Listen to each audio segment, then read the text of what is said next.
৭৭তম প্রজাতন্ত্র দিবস। আজ আরা গ্রামে সমাজ হিতৈষী নিউজ নেটওয়ার্কের পক্ষ থেকে প্রজাতন্ত্র দিবস পালন করা হলো। আমি এখানে আজকে আমন্ত্রিত ছিলাম। আমার সঙ্গে আছেন এলাকার বিশিষ্ট সমাজসেবক শ্রী বরুণ ঘোষাল মহাশয়। একটা সুন্দর পরিবেশ দেখলাম যে দেশের প্রজাতন্ত্র দিবস আজকে পালন হলো, পতাকা উত্তোলন করলাম।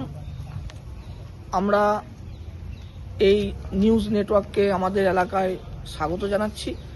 আগামী দিনে সমাজের যে গঠনমূলক যে কাজগুলি আছে, সমাজকে যাতে আগামী দিনে এই নিউজ চ্যানেলের মাধ্যমে যাতে মানুষ সঠিক খবরটা পায়, বাংলার উন্নয়ন, বাংলার যেসব উন্নয়নমূলক কাজকর্ম, এইসব খবরগুলো যাতে সঠিকভাবে পরিবেশন হয় এই আশা রাখবো। এবং আমরা মলানদিঘি গ্রাম পঞ্চায়েত সবসময় এই নিউজ চ্যানেলের পাশে আছে।